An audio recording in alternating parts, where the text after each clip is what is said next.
Hey everyone! Tonight we start our slow, measured walk across the living history of Mars exploration by rolling the clock back to the summer of 1997, when a suitcase-sized rover named Sojourner first stretched its 6 little wheels onto the ruddy floor of Ares Vallis and proved that a robot could navigate an alien desert without human hands on a joystick.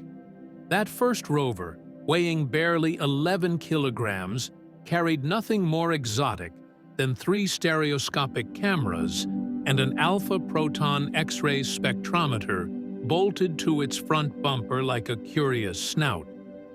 Yet it traveled further in 3 months than a person could have walked in a day across the boulder-strewn floodplain.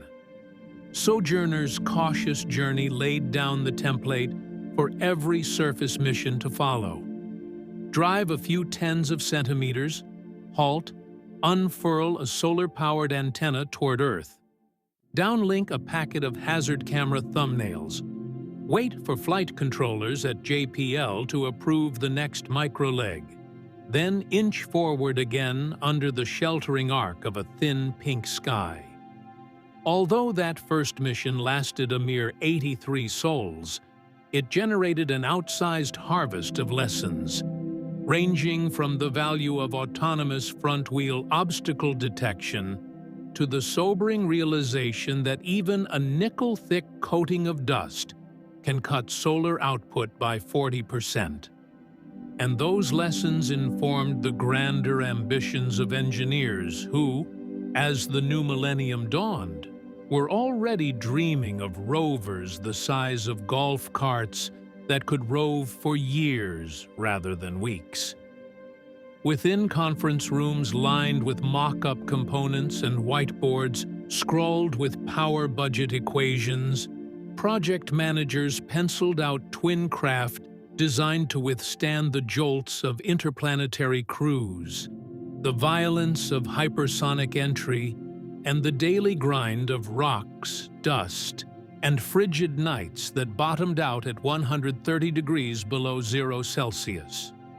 In the shorthand of mission milestones, the twins were known as MER-A and MER-B for Mars Exploration Rover. But around the clean rooms, fabricators humanized them with secret nicknames, Mermaid and Atlantis, until a school child naming contest blessed them with identities the whole world would soon learn: Spirit and Opportunity. In the humid summer dawn of 10th June 2003, Spirit rode a Delta II Heavy from Cape Canaveral, the rocket's first stage RS-27A engine roaring bright orange against a violet Atlantic horizon. And just over 7 minutes later, the second stage winked out above the atmosphere, releasing the rover's cruise stage to spin gently like a dinner plate at 2 revolutions per minute. 37 days afterwards, Opportunity followed on an identical booster, her trajectory aimed for the opposite hemisphere of Mars to double the odds that at least one rover would survive dust storms and landing hazards. Both cruise stages resembled open umbrellas of solar panels surrounding a conical aeroshell, and inside that shell, the rover, folded like origami, perched atop airbags woven from Vectran fiber capable of withstanding impacts 10 times the force of Earth gravity.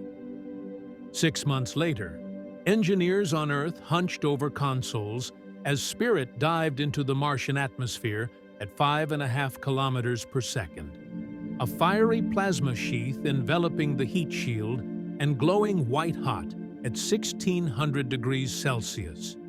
32 seconds before impact, a mortar deployed a 20-meter-wide parachute.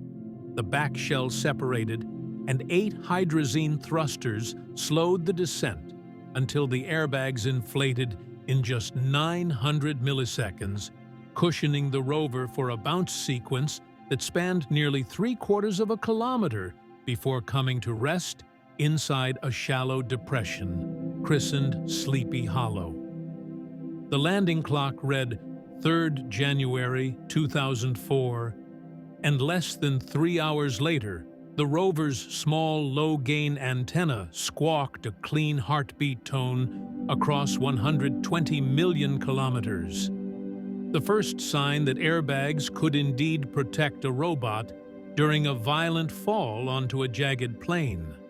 Opportunity's landing 22 days later was, by cosmic coincidence, even more dramatic. The rover came to rest inside a perfect little punch bowl crater, later named Eagle, whose walls of finely laminated bedrock would soon rewrite the history of Martian water. Within the first fortnight of surface operations, Spirit unfolded from her lander like a cautious insect testing new legs, raising a boxy camera mast to survey the basaltic countryside.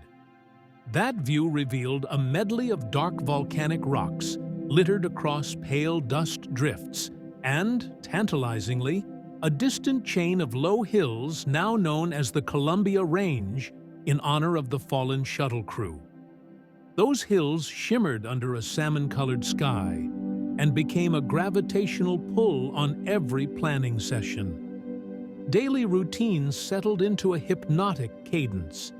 Each morning, at roughly 10 local solar time, the rover's autopilot woke.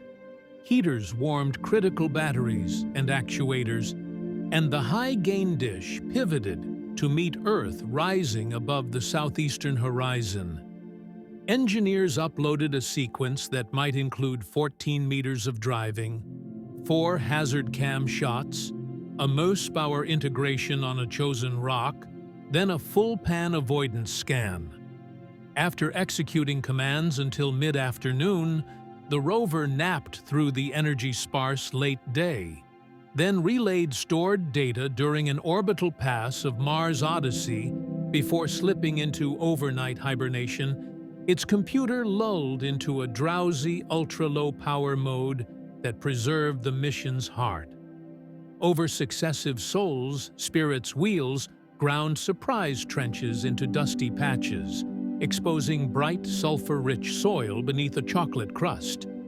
The alpha particle X-ray spectrometer reported sulfur to chlorine ratios unlike any terrestrial basalt, prompting planetary geochemists to debate the possibility of ancient fumaroles venting acidic steam across Gusev's floor. On Sol 33, however, an onboard anomaly halted progress. The rover's flash file system overloaded with log entries, triggering continuous reboots that left the vehicle in a panicked state. During a tense 48-hour marathon, a Tiger team at JPL patched the onboard software, purged offending files, and radioed a clean boot sequence just before Mars set behind the Mojave horizon. Spirit's first calm beep of recovery swept cheers and exhaustion-soaked sighs through the darkened control room. Opportunity's early sols, by contrast, felt like a geologist's dream condensed into time-lapse. From the first panoramic camera mosaic, the rover found itself ringed by outcrops of finely laminated sediment. Crossbeds winked in side-gradient shading like pages of an ancient book. A closer inspection by the microscopic imager revealed pea-sized spherules embedded within the rock, soon dubbed blueberries for their dusky gray hue. Moosebauer spectra confirmed they were nearly pure hematite, an iron oxide that on Earth often forms in water-saturated soils or slow-evaporating lakes. Over the next dozen sols, the rover's rock abrasion tool ground a circular borehole through the fragile layers, exposing a strawberry-colored interior vein rich in sulfate salts, the direct chemical fingerprints of evaporating brine. When Opportunity finally rolled out of Eagle Crater, her tracks etched a sinuous path across Meridiani's flat plain toward the slightly larger Endurance Crater, visible several football fields to the south. Along the way, engineers experimented with auto-navigation, allowing the rover to select intermediate waypoints beyond communications range. She advanced with graceful arcs, occasionally pausing to scan for hazards, all while Earth slept. Each successful autonomous drive expanded the daily distance record until opportunity routinely surpassed 100 meters per sol, making her, for months on end, the fastest off-world ground vehicle in history.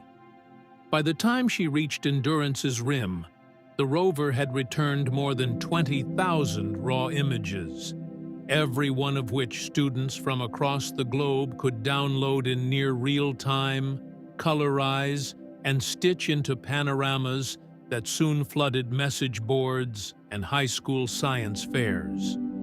The sense of shared discovery blanketed the globe, carried along by a pairing of steady engineering discipline and the quiet poetry of otherworldly dawns. And it hinted that the next chapters, hill climbs, crater descents, silica hot springs, and marathon-length journeys would only deepen humanity's bond with the red planet. The March of Souls soon stretched into Martian years, and Spirit, having crested Husband Hill amid late afternoon gusts that sometimes cleaned her panels with a kindly swirl of grit, began a downhill zigzag toward a plateau of layered outcrop the science team nicknamed Home Plate. Each step of that descent was scripted like choreography. Path planners drew curving vectors that wrapped around razor-edged clasts. Rover drivers inserted steering angle limits to protect the ailing right front wheel. And instrument leads slotted brief science halts every 15 meters so the microscopic imager could peek at trench walls freshly scratched by cleats. As the rover eased onto the flat summit of Home Plate, around Sol 740, the panorama that unfolded startled everyone. Concentric beds stood on edge like pages in a warped paperback, some no thicker than a notebook sheet, intersected by radial spokes of coarser grains that gleamed under midday sun. Geologists back on Earth debated volcanic versus sedimentary origins, but a decisive clue came from a subtle dip in Moosbauer peaks, traces of pure glassy tephra, implying an explosive ash cone possibly wetted by fleeting groundwater flashes. Spirit's robotic arm then unloaded a Moosbauer integration on a bright patch that looked like powdered chalk. Results revealed opaline silica, almost certainly deposited by hydrothermal fluids at temperatures comfortable for microbes. The rover could not sample for biology, but its cameras captured frost crystals glimmering along track ridges before dawn, and many late-night planning meetings drifted into speculative calm about how frost, ash, and silica might mingle to preserve ancient cell walls. The narrative grew richer. This dusty hill, once considered a volcanic knoll, might instead be the crust of a once bubbling fumarole field, steam hissing through ash layers, and leaving behind the finger-width veins now poking like white roots through red soil. By the time Spirit turned south toward a low valley called Tyrone, her wheels creaked with age, yet her cameras remained clear, and each sunset she provided stacked profiles of atmospheric dust that enabled climate modelers to refine predictions for future landers. While Spirit unraveled hot spring secrets, Opportunity undertook the bravest descent yet attempted down the walls of Endurance Crater to interrogate layers older and chemically distinct from anything exposed on the plains. Engineers, worried about wheel traction on slopes that tilted 25 degrees, programmed a crab walk approach where the rover advanced sideways to minimize downhill slip. Each meter became an event. The wheels parsed fine ripples of sulfate sand that occasionally collapsed like talc under a boot heel. The tilt alarm chirped every half rotation, and the rock abrasion tool ground circular cavities that revealed sulfur-laden layers, alternating with hematite-rich sheets. Detailed analysis showed jarosite, a mineral that on Earth precipitates from strongly acidic water, confirming that some Meridiani episodes were hostile to life as we know it. After a painstaking climb out of endurance, engineers cheering as wheel slip dipped below 10%, Opportunity wandered across a dune sea powdery enough to bury a wheel hub if misjudged. Orbiters spotted a kilometer-wide crater farther south, Victoria, whose scalloped rim promised deeper layers still. The rover trekked for over 500 sols, averaging 60 meters per drive, sometimes stopping to photograph meteorites that glittered metallic gray against red dust, relics of iron-nickel asteroids that weathered only superficially in Mars's thin air. Upon arrival at Victoria, the rover circled counterclockwise around dramatic capes, Cape Verde, Cabo Frio, imaging layered cliff faces tens of meters high. The drive team discovered that the robotic arm's shoulder joint had developed elevated motor currents. To conserve life, planners scheduled arm motions only when necessary. Yet, Opportunity still drilled shallow trenches that revealed gypsum veins, potently white, likely deposited by low-temperature groundwater far gentler than the caustic fluids inferred elsewhere. Each new chemical vein revised hypotheses about episodic habitability. Perhaps Meridiani cycled between acid flashes and neutral groundwater pulses. The rover's solar arrays, originally forecast to degrade steadily, instead benefited from periodic cleaning events, when whirlwinds stripped dust and bumped daily power back above 700 watt-hours. Those serendipitous gusts extended the mission into realms never imagined in pre-launch spreadsheets, proving that Mars itself sometimes conspires to keep its visitors alive.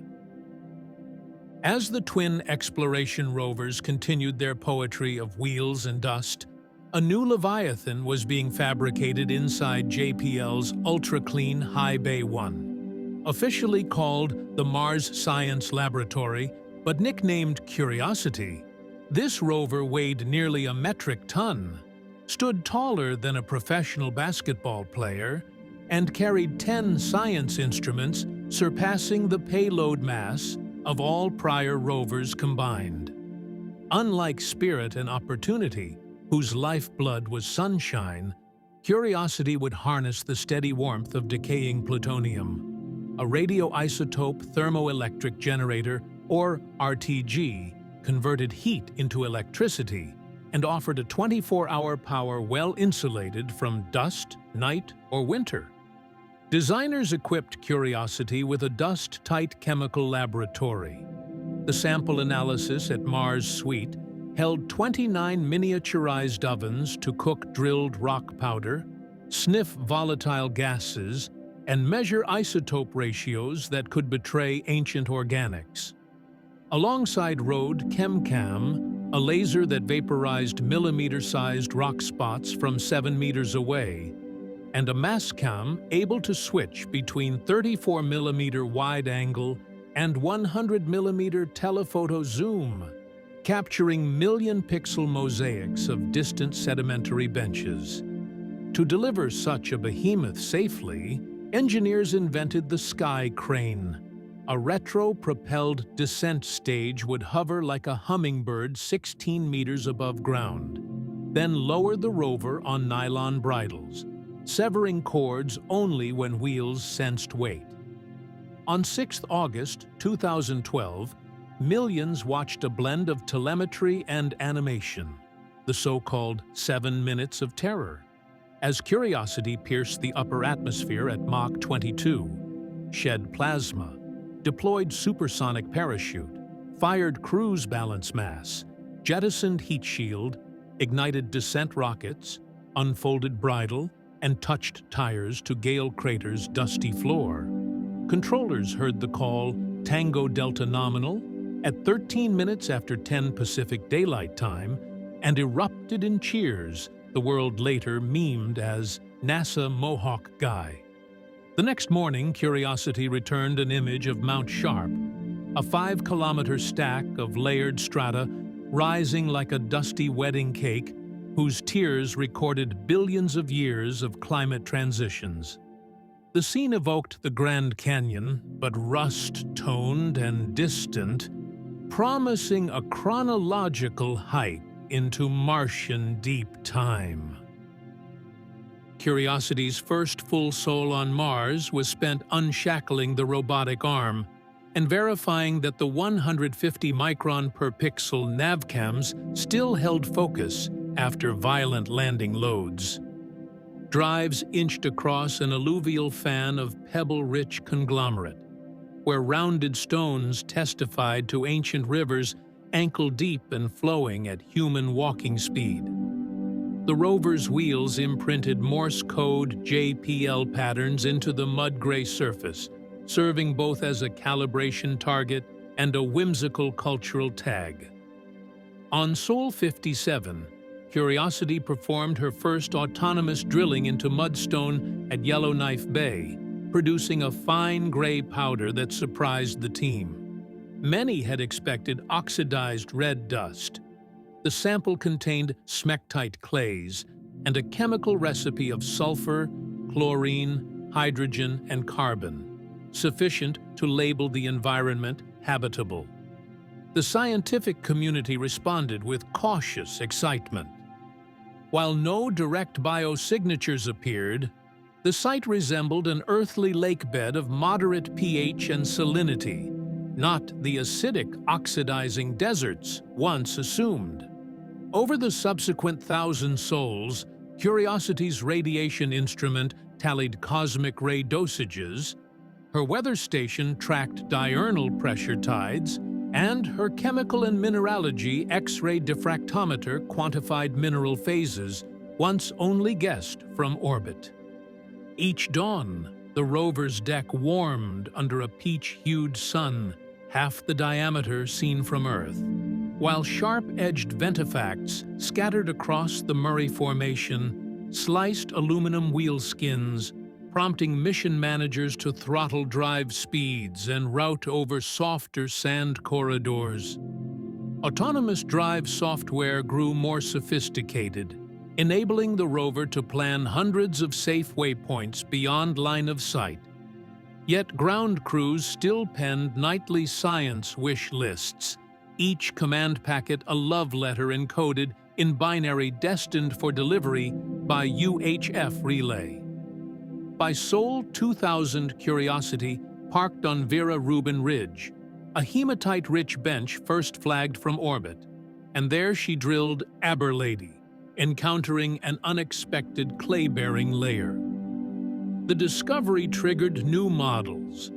Perhaps Gale Crater had once hosted lakes long enough for sediment to lithify, then cut by rivers that carried gravel and left crossbeds like those spirits saw half a planet away. Thus, through the steady hum of drives, drills, and overnight data relays, the narrative of Mars exploration lengthened into an epic, almost mythic in scope, yet still grounded in spreadsheets of wheel torque and spectrometer counts.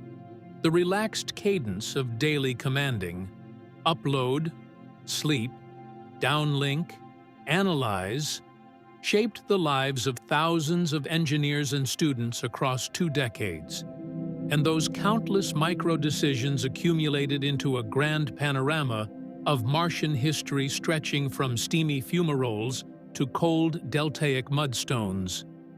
As Part 2 comes to a close, dusk settles across Jezero Crater, where a new rover named Perseverance has just cached its 9th titanium sample tube amid delta front boulders, while her tiny helicopter scout Ingenuity rests on aluminum skids, blades poised for dawn. In the next chapter, we will slow our storytelling tempo further, hovering over Perseverance's core caching ballet, Curiosity's ongoing climb toward sulfate slopes, and the bittersweet final whispers from Spirit and Opportunity that still travel outward, traveling the vast gulf as faint radio murmurs somewhere on their way to the stars. Perseverance greets every sunrise in Jezero with a soft chime of internal clocks, its plutonium heart delivering a reliable 100 watts, even in the chill pre-dawn when carbon dioxide frost powders basalt pebbles like confectioner's sugar. The rover begins each sol by uncurling the mastcam Z-pair to scan the delta rim, producing stereo panoramas that mission planners pore over while sipping late-night coffee in Pasadena. Those panoramas guide the sample caching system's day. Pick a promising patch of bedrock, command the 2-meter turret to grind a shallow abrasion patch, then hover the supercam laser to vaporize a checkerboard of microscopic points, while the built-in microphone records each crackle. Once elemental spectra confirm a worthwhile target, perhaps hydrated silica or carbonate veins hinting at once alkaline waters, the rotary percussive drill extends a fresh, titanium-sleeved core bit and bores a cylinder of rock the length of an adult's little finger. A quick shutter image verifies the core's pristine interior before an air puff clears dust, and the sample slides into a Teflon-lined tube. A motor twists the tube cap until a gold foil seal folds like origami, locking the Martian rock away from any earthly contamination it might see years from now in a pristine lab. Quality checks complete. The rover's belly carousel accepts the tube into storage, or, alternately, drops it onto the surface as part of a depot. A tidy line of shiny canisters lying in red dirt, patiently awaiting pickup by a future fetch rover the size of a small suitcase.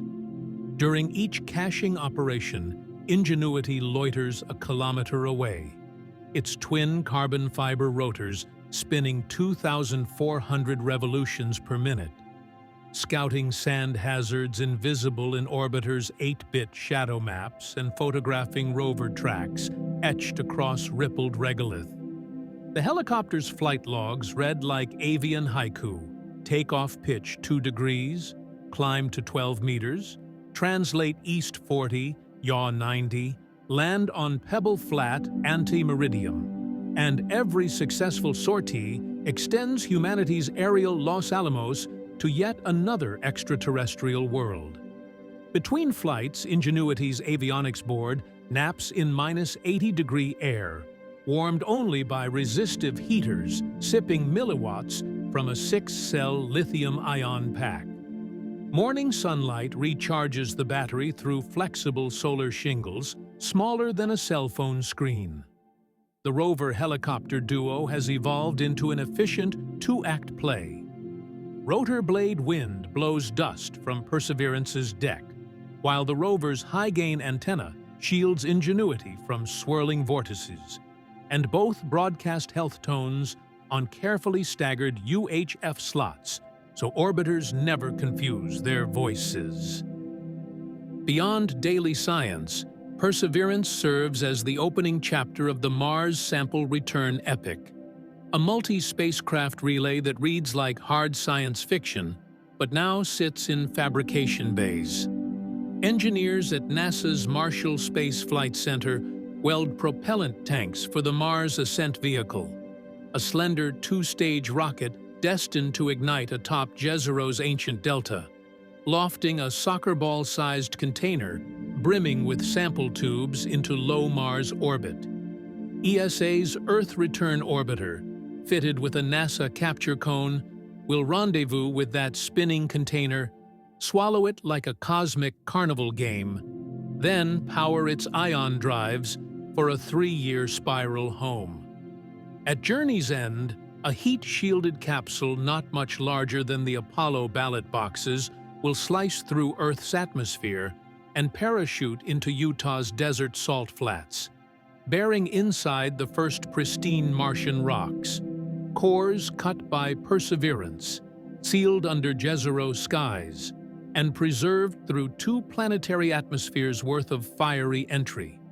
Geobiologists imagine slicing those samples into nanometer-thick wafers, scanning for subtle isotope fractionations or microlaminated cell walls, signatures so fragile they could never survive on rover instruments.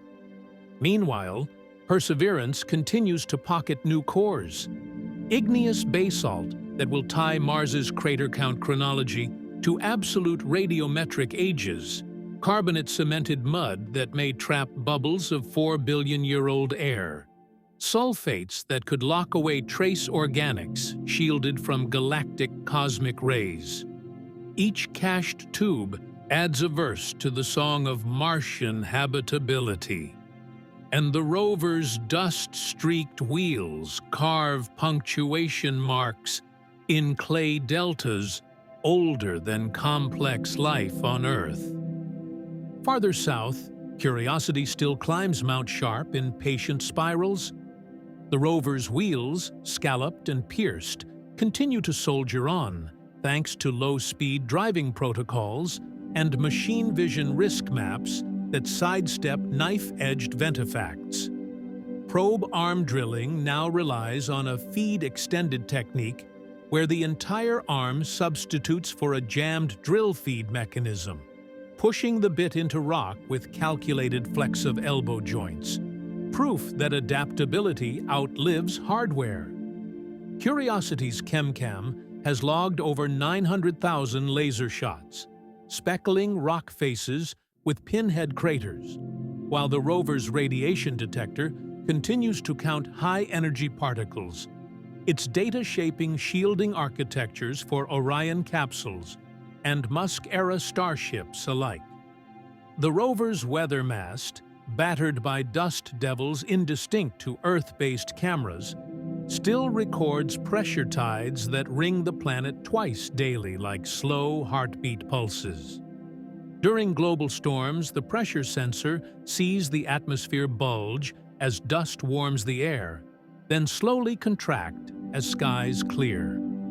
That dataset, combined with opportunities and perseverances, forms an unbroken decade-long climate diary used in Mars general circulation models that predict dust storm evolution years in advance, critical for future crewed landers, timing arrival in lulls between elemental tantrums. Back in Gusev, Spirit's silent form rests partly buried in sulfate sand, her once gleaming solar panel edges now blurred by wind-blown silt.